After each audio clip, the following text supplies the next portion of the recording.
করে দরিদ্রতা দূর হবে। দরিদ্রতা দূর করা আরেকটা আন্দোলন কি? এই জন্য যাদের শারীরিক চাহিদা তৈরি হয়, তাদের লেখাপড়া শেষ করতে হলো না, কর্মজীবনে সে হলো কি গেল না, এটা কি ব্যাপার, সমাজে প্রতিষ্ঠা হতে হবে এর করে দিয়ে এই ভুল করা অবস্থা আমরা সমাজে অনেক সময় এই বিষয়গুলিকে চিন্তা করি, সামাজিকতার বিষয়গুলিকে চিন্তা করি, আর এই সুযোগে অনেক ছেলে অন্যের সাথে জড়িত হয়ে যায়। এখন এই ছেলে যে যৌবনের কথাটাকে নিয়ন্ত্রণ করতে পারে না, সে অপরাধের সাথে জড়াই গেছে, এই অপরাধের শাস্তি বাবা মা। এই শাস্তি বাবা মা এখানে আপনার হজ নামাজ রোজা কোনোটাই কাজে আসবে না। ছেলে উপযুক্ত তাকে এখন বিয়ে করাচ্ছেন না, সে অন্যায়ের সাথে জড়াই গেছে, শাস্তি বাবা মা। এই জন্য এই বিষয়গুলির ব্যাপারে আমাদের লক্ষ্য রাখা দরকার। তাহলে যে কথা আমি হাদিস থেকে বলছিলাম, দরিদ্রতা অভাব অনটন দূর হওয়া অনেকগুলো উপকরণ, কারণ যে একটা উপকরণ হলো হজ এবং প্রোগ্রাম। দ্বিতীয় নম্বর বিয়ে, এই বিয়ের মাধ্যমে আল্লাহ রাব্বুল আলামিন দরিদ্রতাকে দূর করে। হজে যারা যায় তাদের দোয়া আল্লাহ রাব্বুল আলামিন কবুল করেন। হযরত আব্দুল্লাহ ইবনে মাসউদ রাদিয়াল্লাহু তাআলা আনহু থেকে হাদিস বর্ণিত, সুনানে নাসাইতে হাদিসটা আছে, 2458 নম্বর হাদিস এটা, সুনানে নাসাইতে হাদিসটা আছে। সেখানে আব্দুল্লাহ ইবনে মাসউদ রাদিয়াল্লাহু তাআলা থেকে হাদিস আছে, ইউসলাফারু বিল হজ, হাজিরা যে পরিমাণ আল্লাহর কাছে ইস্তেগফার করবে আল্লাহ রাব্বুল আলামিন সবগুলোকে কবুল করেন। আমার ইস্তেগফার লাহু, এবং হাজিরা যদি কখনো হাজিরা যদি কারোর জন্য দোয়া করে তাহলে আল্লাহ রাব্বুল আলামিন তার দোয়াকে কবুল করেন। এই জন্য ইমাম গাজ্জালী রাহমাতুল্লাহ আলাইহি এই কথা উল্লেখ করেছেন, সালফ এবং খালফের পদ্ধতি ছিল এটা।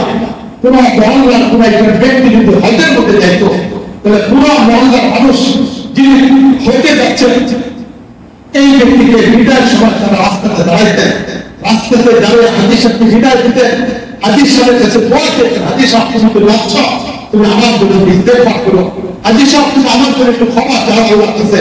হাজীকে বিদায়ের সময় এই পদ্ধতিতে বিদায় দেওয়া। ঠিক হাজী সাহেব যখন আসবে পুরো মহল্লার মানুষগুলো রাস্তার মধ্যে দাঁড়িয়ে থেকে অভ্যর্থনা দেওয়া, তাদের কাছে এসে দোয়া দেওয়া এবং হাজী সাহেবকে নিয়ে পুরো মহল্লার মানুষগুলো একত্রিত হয়ে দোয়া দেওয়া, এই জন্য সালফ এবং খালফের পদ্ধতি ছিল। উম্মতের অনেকটা জামাত এই কাজ করত। এই জন্য যারা এখন হজে যেতে পারতেছেন না তাদের জন্য উচিত হবে আপনার মহল্লার কে কে হাজী যাচ্ছেন এটাকে তালাশ করেন, তালাশ করে সে হাজী সাহেবের কাছে যান, বিদায়ের সময় রাস্তার পাশে দাঁড়ান। হাজী সাহেব যখন সেই সাদা কাপড়টা পরে এমন কাপড় পরিধান করে যাচ্ছে, মালিকের কাছে দোয়া করে চোখের পানি ফেলান, চোখের পানি ফেলে মালিকের কাছে দোয়া করেন, হাজী সাহেবের কাছে মালিক তুমি আমাকে ব্যবস্থা করো, হাজী সাহেব আমার জন্য দোয়া করেন। যে দৃশ্য আজ আমি আপনাকে দেখলাম, আগামীতে আমি যদি এই কাপড় পরিধান করে যেতে পারি আমার থেকে একটু দোয়া করেন। হাজী সাহেব আসতেছে, আসার সাথে তার বাড়িতে যান, রাস্তাতে থেকে অভ্যর্থনা জানান। এটা রাসূল করিম সাল্লাল্লাহু সুন্নাত সালফ এবং খালফ যারা ছিল আমাদের পূর্ববর্তী তারা সুন্নাতের উপর আমল করতেন। এই জন্য এই মহল্লা যারা আছেন তারা এই বিষয়গুলিকে লক্ষ্য করবেন, হাজী সাহেবের বিষয়গুলিকে লক্ষ্য রাখবেন। এর পাশাপাশি হাজী সাহেবের দোয়া কবুল হয়। আব্দুল্লাহ ইবনে মাসউদ রাদিয়াল্লাহু আনহু থেকে হাদিস বর্ণিত, 5 প্রকারের মানুষের দোয়া আল্লাহ রাব্বুল আলামিন কবুল করেন। এর মধ্যে একটা হলো হাজ, যারা হজে যান তাদের দোয়া আল্লাহ রাব্বুল আলামিন কবুল করেন। দ্বিতীয় নম্বর মুজাহিদ, যারা জিহাদের ময়দানে থাকে তাদের দোয়া আল্লাহ রাব্বুল আলামিন কবুল করেন। তৃতীয় নম্বর আল মারিদ, যিনি অসুস্থ, এই অসুস্থ ব্যক্তির দোয়া আল্লাহ রাব্বুল আলামিন কবুল করেন। এই জন্য মহল্লার কোনো অসুস্থ ব্যক্তি হলে তার কাছে যাবেন, তার কাছে গিয়ে দোয়া চাবেন।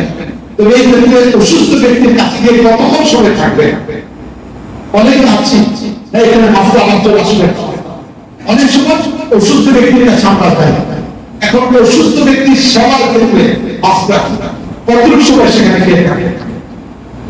অসুস্থ ব্যক্তির সেবা করার জন্য যারা আছে তারা তো সর্বশেষ সেখানে থাকে।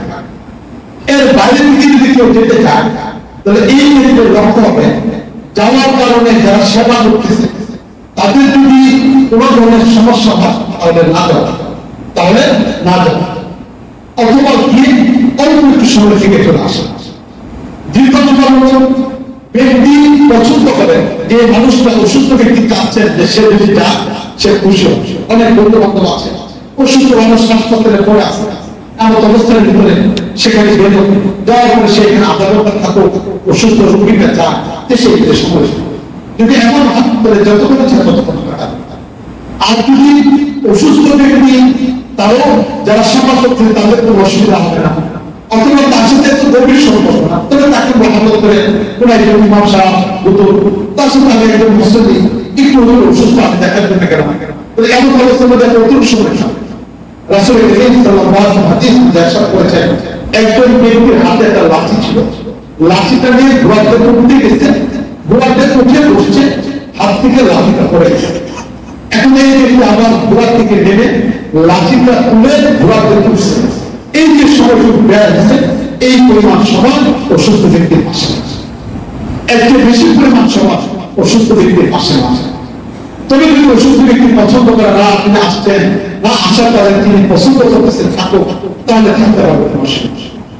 কিন্তু স্বাভাবিক মানুষের নিয়ম হলো একটাই, তার কাছে গিয়ে দোয়া করে, তার কাছে গিয়ে দোয়া করে। আমরা যখন অসুস্থ ব্যক্তিকে দেখতে যাবো, তাহলে আগে দেখবো তার সাথে আমার সম্পর্কটা কত, এটার উপর ভিত্তি করে এখানে চুলটা এখন আমাদের সময় আস্তে আস্তে হয়ে যাচ্ছে, গত সপ্তাহগুলো বলেছে, আজকে একটু সংক্ষিপ্ত করে দিচ্ছি।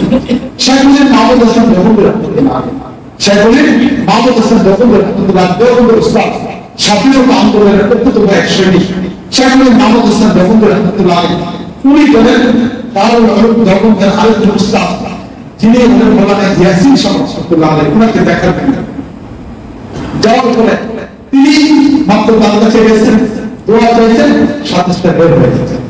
মাওলানা ইয়াসিন সাহেব বলেন একটু বসেন।